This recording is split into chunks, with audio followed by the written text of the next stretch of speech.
foi. Só não cai. Bom, a partir desse mês nós vamos ter 2 disciplinas por mês. Se não tiver 3, vai depender.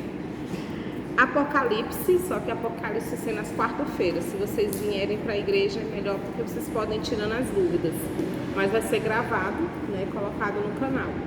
E vai valer nota, porque vocês precisam estudar ele. Cada término é uma nota que vai contar lá atrás, lá na frente, para escatologia. Então, para mim não dá, porque a escatologia não é bom dar ela do jeito que a gente dá, uma aula só. Então, estudando Apocalipse devagar, quando for na época da escatologia, vocês já fizeram ela, né? E aí nós vamos ter bibliologia, que é casado com hermenêutica. Então, pode ser que a gente tenha Apocalipse, bibliologia e hermenêutica esse mês. Pode ser.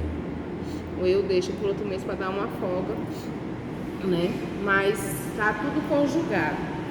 E aí nós estamos pertinho de concluir, fazer a formatura, com exceção da Kívia, né? Que vai fazer as outras disciplinas que os outros já fizeram. Não, tem. Consegue. É só ir fazendo checklistzinho e fazendo e eliminando. Só não pode ter ansiedade. Ah, eu não consegui esse mês, agora já vem outra. E agora já não pode ter ansiedade, porque a ansiedade vai fazer você ver o acumulado. Você tem que ver o para trás e indo, né? Até acompanhar. E não pode desistir. Vamos lá? Bibliologia.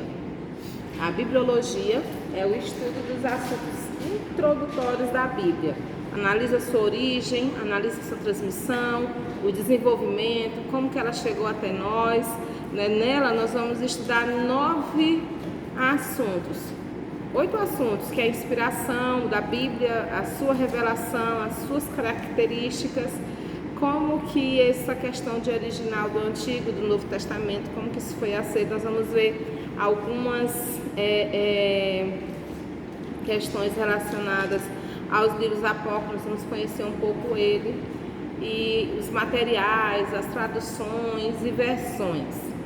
Nessa disciplina, vocês vão fazer um exercício, vocês vão responder um exercício e vão fazer a leitura de 3 capítulos da apostila.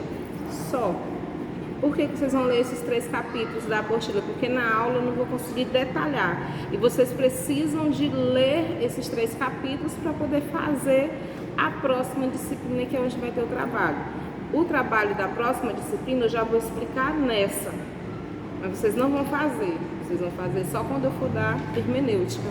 E quando eu for dar hermenêutica, vocês já têm a explicação do trabalho, com a explicação da hermenêutica, e é o tempo que vocês têm para adquirir os materiais que eu vou dizer para vocês no final da aula. Bom, bibliologia, o estudo acerca da natureza, preservação e transmissão do texto bíblico. Vocês sabem que não existem mais os originais. Existem algumas cópias muito raras, mas original já não existem mais. Nós temos que contar com o próprio Deus que cuida, que preserva para ser transmitido até nós, né? A origem da palavra Bíblia. Bíblia não tem na Bíblia.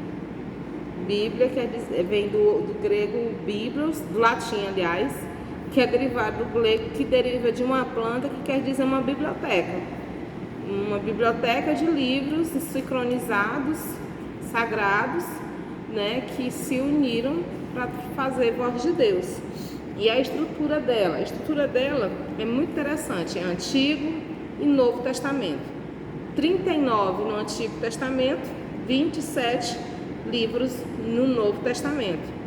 Tem 1.189 capítulos, 33.173 versículos, 773 mil palavras, 3 milhões e meio de letras. Quando tu vai fazer exame pastoral, eu não sei se para bispo na igreja dele, você tem que saber isso aqui na ponta da língua. Quantas palavras? Só que hoje em dia difere de versão para versão. Então fecha nesse aqui que são aproximados do original. Mas nem isso aqui se sabe se é correto ou não, né? Porque hoje em dia não dá mais. 40 autores diferentes, de lugares diferentes, de situações diferentes, de temperamentos diferentes, de conhecimento diferente, mas todos inspirados durante 1500 anos, concluíram toda a escrita da palavra de Deus. A bibliologia nos ensina que nem sempre a Bíblia foi dividida em capítulos, versículos, cartas, epístolas. Cartas e epístolas já foram feitas praticamente assim, elas foram feitas cartas e depois foram juntadas e formadas no cano da Bíblia. Agora, nem sempre ela foi dividida em capítulos e versículos. Tá aí, ó, a data, ela foi dividida em capítulos 1227, em versículos entre os anos 1551 a 1955. Então, ela era um livro corrido. Eu tenho essa Bíblia lá em casa, que ela só é o texto. Ela não tem nenhuma vírgula, não tem um ponto, ela não tem... Não, vírgula e ponto tem. Ela não tem os parágrafos, ela não tem os capítulos, ela não tem os versículos, é um textão corrido, né? E ele é um livro completo, toda a Bíblia. Eu ainda não consegui ler, mas eu tenho muita vontade de ler todinha, né? Mas é muita coisa, é a mesma Bíblia, só que toda corrida. Eu tenho muita vontade de ler. A gente consegue, se a gente parar 3 dias lendo num lugar onde você possa se retirar e ficar 3 dias, você consegue ler toda ela. Eu tenho muita vontade de fazer essa retirada dos 3 dias. Desde de completar uns 6 anos, eu vou fazer isso. Eu tenho muita vontade de fazer. Quem já fez, que é muito interessante, o entendimento é outro do todo da Bíblia, né? Livros, textos iniciados, terminados por autor reconhecido. Aí, existe diferente de cartas e epístolas. Pode observar que na Bíblia nós temos cartas e na Bíblia nós temos epístolas. Qual que é a diferença das duas? Cartas, ela é pessoal e objetiva. Epístolas, ela é mais repetitiva, ela é mais demorada, ela é para um público maior, né? Paulo, ele escreveu epístolas e escreveu carta. Por exemplo, Romanos, é uma carta grande. Então, ela não pode ser considerada uma carta de Paulo aos Romanos. Ela é uma epístola de Paulo aos Romanos, porque ela é grande e o público é bem maior. Agora, Filemon não é uma epístola a Filemon. Filemon é uma carta que Paulo fez a Filemon. Já viram que Filemon só tem um capítulo? Né? Então, nós temos cartas e epístolas na Bíblia. Quando eu vou saber que é uma epístola? Quando ela for direcionada e quando ela for muito extensa. Quando é uma carta, quando ela é menor e ela é objetiva, ela é um conteúdo pessoal. Então, essa é a diferença das duas. E Paulo escreveu tanto cartas quanto epístolas. Na Bíblia, nós temos que fazer também diferença entre palavra, mensagem e símbolos. Palavra tem som, promessa, mensagem, Jesus e verbo. Essas 5 palavras, esses cinco significados de palavra, a gente precisa compreender. A Bíblia, no início de tudo, diz que a voz do... Como é que é? Agora fugiu o texto bíblico. É no que o Espírito pairava sobre as águas. Como é o versículo? Está todo mundo com a mente cansada, né? O 2. Eu acabei de ler o versículo 2, Gênesis. Lê aí. E a terra era sem forma e vazia, e havia trevas sobre a face do abismo. O Espírito de Deus se movia sobre a face das águas. E o Espírito de Deus se movia sobre a face das águas. E quando o Espírito Santo se movia sobre a face das águas, saía som, palavra. Outro tipo de palavra, essa é a primeira citação de palavra, o som do Espírito que se movia e que produzia o agir, a existência, a palavra. E segundo, promessa. Assim diz o Senhor, os pronunciamentos proféticos, quando Deus proferia, quando Abraão ouvia uma voz diferente, aí tem o som e tem uma palavra profética. Mensagem, quando, por exemplo, Daniel entregava ou decifrava sonhos, que tanto é por ele ouvir o som da voz de Deus, tanto é pelo profetismo, como é pela mensagem profética que ele transmitia ao Nabucodonosor, às pessoas que estavam ali na Babilônia. Jeremias transmitia essa mensagem, o som que ele ouvia, a promessa que era proferida e a mensagem ao público. Jesus, a própria palavra, que é o verbo vivo encarnado. Então a Bíblia como palavra, eu preciso entender que ela é som, mensagem, promessa, próprio Cristo e o próprio verbo. Vocês precisam ver a aula de Apocalipse, porque vai casar muito dentro desse entendimento aqui. Mensagem é dita da palavra que é viva e eficaz, que é uma espada.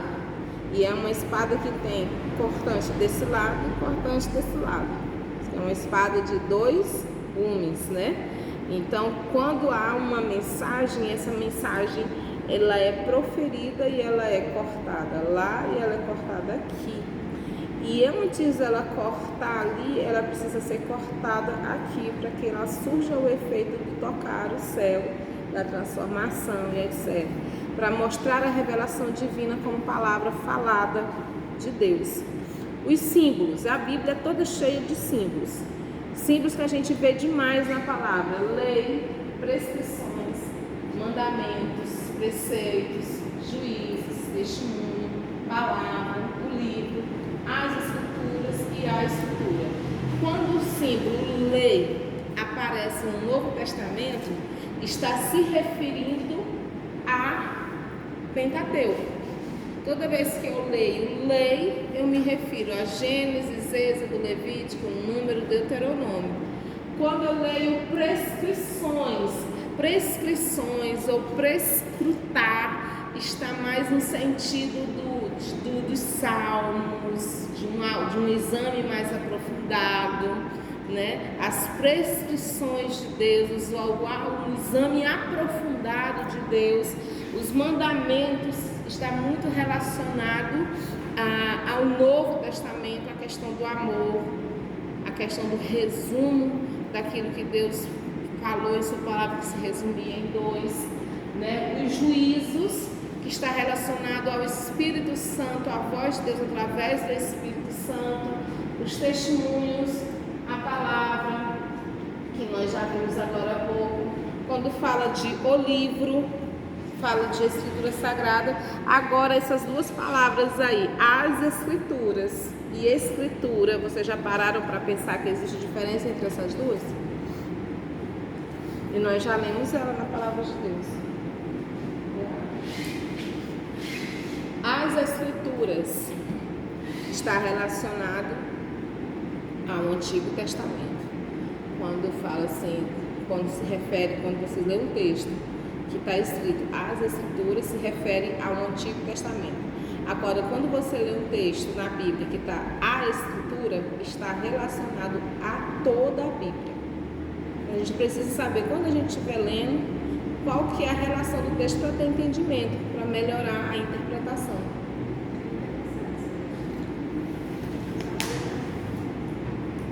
As escrituras, Antigo Testamento.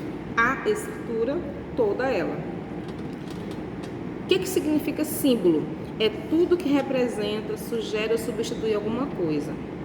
Na apostila que vocês vão receber na página 9, vai ter lá um dicionário de símbolos. Por que utilizava símbolos? Por exemplo, Apocalipse utiliza muitos símbolos, todos escritos em símbolo. João estava preso, precisava entregar uma mensagem e ia passar pelo crivo dos romanos. Então, se ele fala claramente o que ele quer dizer ao povo, o que ele viu diante de Deus do povo, os romanos não iam permitir que chegassem até os seus destinatários, eles iam rasgar as cartas. Então ele tinha que escrever em símbolo, dizer, por exemplo, besta, que era o imperador, dizer que era uma besta para não dizer que era o imperador, dizer que existiam 7 estrelas, um anjo e o candeeiro, para não dizer que eram as igrejas, os anjos da igreja, que era o Cristo, que era poderoso, porque senão ia, ia ter um outro rei além do imperador romano daquela época. Então os símbolos ele vem para que a Bíblia seja, para que a mensagem bíblica chegue aos corações dos cristãos. E ela é entendida, todos os símbolos eles foram apresentados no Antigo Testamento e aplicados no Novo Testamento. É por isso que eu me preocupo com mensagens proféticas atuais, com novos símbolos, com novas visões, porque nem João recebeu uma nova visão que não fora revelada no Antigo Testamento, né? A visão de João, os símbolos que João viu, estão todos relacionados ao Antigo Testamento. Então, o que é que eu entendo? Contextualizando biblicamente, que toda a palavra, que toda visão, que todo símbolo, que todo profetismo está na Bíblia. Então, quando eu ouço visões proféticas, revelações e etc., pessoas que pensam, eu vou procurar na Bíblia. Interpretação de sonhos, geralmente a gente faz isso, né? Outro dia eu sonhei um sonho em que vinha uma família me visitar e eu estava de camisola no quarto, cansada, com sono. Aí eu olhava assim da janela, tinha um sofá, mas o sofá só impedia eu de chegar até a família, mas o Kelvis, que estava em outro cômodo, conseguia passar. Eu disse, Kelvis, vai tu, eu não vou não, vai lá receber a família. Aí eu fiquei assim, coisa esquisita, o que quer dizer o sofá entre eu e essa família, né? Que é a barreira, né? Que existe, né? O que quer dizer o cansado com sono? Estou cansada de lutar para quebrar a barreira e estou entregando os pontos. Aí eu vou para a Bíblia e eu ainda estou examinando esse sonho na própria palavra, porque eu não posso confiar só no entendimento, eu tenho que ter conclusão aonde, porque esse entendimento da barreira, do desânimo e do cansaço de estar lutando e tal, e etc., pode estar mais preso a um sentimento que está existindo dentro do meu coração do que um sentimento profético da palavra. Vocês entenderam? Então, toda vez que você sonha com um símbolo, você tem que se preocupar qual que é o sentimento que tem no teu coração, qual que é o entendimento mental que você tem com aquilo que tem na Bíblia e qual que tem que persistir o que tem na palavra. Se persistir o teu sentimento, se persistir a tua emoção, se persistir o que está na tua mente, o teu entendimento não é um entendimento que vai produzir bons frutos, vai produzir um fruto que não vai ser muito bacana. Então eu tenho que procurar e examinar as escrituras, porque dela vai proceder o sentido correto e o fruto correto. Então, símbolos, ele traz essa distinção que é complexa. Os dois testamentos. O Antigo Testamento, ele foi escrito na linguagem hebraica, que é a língua respirada. É uma língua que é muito difícil de ser falada. Quem fala hebraico, eu dou um aplauso, tiro o chapéu, porque ela é falada aqui, totalmente aqui, né? Aleph é respirada aqui, Gimel, que são as letras hebraicas, né? Tav é respirada aqui, Ben-Ha Elohim. Se você falar essa frase, assim, eu estou falando transliterada, mas se você falar Ben-Ha Elohim, botar a mão aqui, mesmo você falando transliterada, ela vai mexer muito com a garganta, mesmo transliterando, porque é uma fala que vem de Deus. O hebreu fala que hebraico deve ser a fala do céu, porque foi como eles aprenderam a falar. Quando o Senhor soprou o fôlego de vida deles, eles falaram hebraico, né? E aqui, uma língua totalmente esquisita, estranha, porque ela escreve de trás para frente, é da esquerda para a direita que se lê, é tudo junto, é cheia de pontinhos, pontinho em cima, pontinho embaixo. Tem 3 ou 4 tipos de vogais, vogais, semivogais, vogais abertas, vogais fechadas, umas bolinhas, umas curvas, uns negócios estranhos, né? E não tem pontuação, tem símbolozinhos para você parar então quem fala é muito interessante e quem consegue interpretar também, porque é uma língua do céu. E essa linguagem do Antigo Testamento, que é uma linguagem pessoal e biográfica, ela também ela nos ensina que ela é gênero masculino. Então, tudo que se refere ao Antigo Testamento é do gênero masculino. Igual, quando eu vou me referir primeiro Samuel e 2 Samuel, eu não posso falar 1 Samuel e 2 Samuel. A linguagem correta é 1 Samuel e 2 Samuel. 1 Crônicas e 2 Crônicas. 1 Reis e 2 Reis. É um livro, não é uma carta. As cartas foram na época da Grécia, né, que é do Novo Testamento, a linguagem grega. No Antigo Testamento existe um livro que tem trechos em aramaico. Aramaico quem falou foi Jesus. Aí você pensa assim, será que vai ser aramaico ou vai ser hebraico a voz do céu? Porque Jesus falou aramaico. Mas a língua do povo, quando começou a falar, foi hebraico. Vocês nunca param para pensar qual que é a linguagem do céu? Eu penso todo dia. A gente fala umas línguas estranhas, né? E o que é que os anjos ouvem e veem que os fazem se prostrar? Diga, uma voz diferente. É uma palavra diferente. Por que falaram hebraico? Esse hebraico deve ser a palavra, deve ser o idioma do céu. Mas são só questões de conjecturar, porque na realidade vamos ter corpo transformado, vai ser tudo transformado, que a gente nunca viu, ouviu, né? Vai ser tudo diferente. O Novo Testamento é escrito no grego. O grego é uma língua da razão. Então não se pode achar erro no grego. Mostra uma fé cristã racional, de linguagem feminina. Por quê? Porque lá são cartas.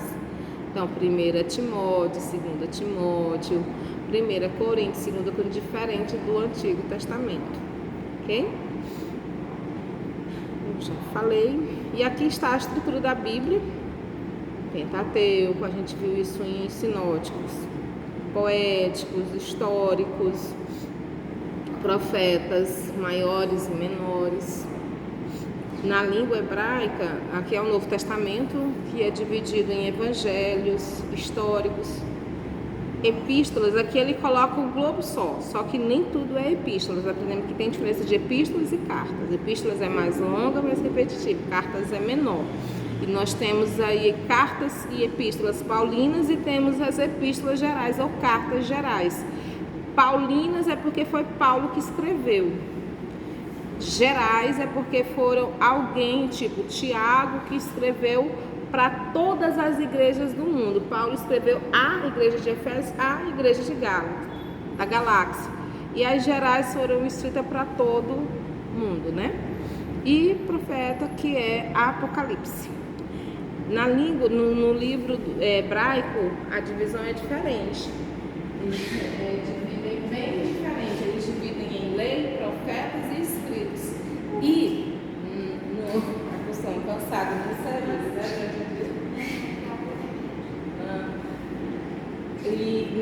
Eu prometo ser mais rápida. A disposição ali dos livros, lei, profetas e escritos, é como a gente encontra escrito no Novo Testamento. No Novo Testamento nós vamos encontrar exatamente a lei, os profetas e os escritos. E aí quando eu encontrar isso no Novo Testamento, eu vou entender que quando cita lei, está citando Gênesis, Êxodo, Levítico, Número, Deuteronômio. Quando cita profetas, está citando Josué, Juiz, Samuel, Reis, Isaías, Jeremias, Ezequiel e os outros 12 que são Ageu, Abacuque, Miqueias, Sofonias. E quando fala de escrito, está citando Salmo, Provérbios, Eclesiastes, livros históricos, Daniel, Esdras, Neemias, Crônicas. E nisso, por que é importante eu saber isso? Quando eu estiver fazendo a leitura da palavra. E quando eu ler lá, que lei, profetas e lei escritos, entender que o sentido daquele versículo está citando aqueles outros livros, eu posso fazer a contextualização e a interpretação melhor. Hoje eu estava lendo um versículo que é interessante, que está dentro da nossa disciplina, que fala assim, tem uma versão que fala assim, que é aquele que tem o propósito firmado em Deus encontra paz. Mas tem uma outra versão que diz assim, que aquele cuja mente está em Deus encontra paz. Tem diferença? Mente e propósito? Muito, né? Ou não? Qual que é a melhor versão nesse caso? Aqui usa mente ou aqui usa propósito? Aquele que tem o propósito firmado em Deus encontra paz. Aquele cuja mente está em Deus encontra paz. E mente é mais próximo. E aí tu vai olhar lá no original, o hebraico, a palavrazinha, a mesma palavra, ela é mais traduzida, porque lá vai falar de um crânio fechado. Propósito é crânio fechado. Crânio fechado para nós é mente. A mente que está firmada em Deus encontra paz, porque o propósito eu posso ter diversos, né? E posso ter minha mente ligada em Deus, mas posso ter vários tipos de propósitos, né? Então eu preciso, se eu quero paz, eu preciso ter minha mente em Deus. Por isso que é importante saber qual versão usar, conhecer as versões, as traduções, né? Eu queria tanto ter trazido, eu vou ver se até na aula de hermenêutica eu trago. Tem uma Bíblia que chama Bíblia Interlinear. Ela vem em português, em 2 tipos de versões, e vem o original do grego, assim como tem a do hebraico. E tem a Bíblia Palavra-Chave que vem as duas, e você pode olhar as duas coisas. Facilita muito o entendimento e a interpretação, o leque de interpretação. E é importante saber, quando eu leio algo no Novo Testamento, para eu poder entender no Antigo Testamento, certo? Bibliologia, ela tem essa função. Agora, a estrutura geral da Bíblia, ela é cristocêntrica. Quando eu falo de lei, eu estou falando de fundamentação da chegada de Cristo. Quando eu falo da história, da preparação da chegada de Cristo. Quando eu falo de poesia, do anelo da chegada, profecia, a certeza da chegada, evangelhos, a manifestação, Atos, a propagação, epístolas, a interpretação e a aplicação, e o Apocalipse, que é a consumação. Então, essa é a estrutura geral da Bíblia. É assim que ela foi escrita.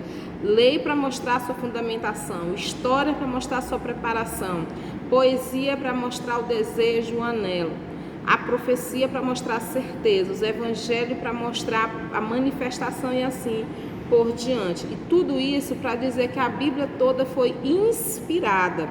2 Timóteo 3,16 vai dizer: toda a escritura é inspirada por Deus e é útil para o ensino, para a repreensão.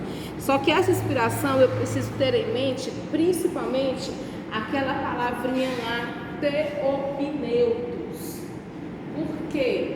Porque existem vários tipos de significados de inspiração. E theopneutos, ele quer dizer a expressão sopro divino.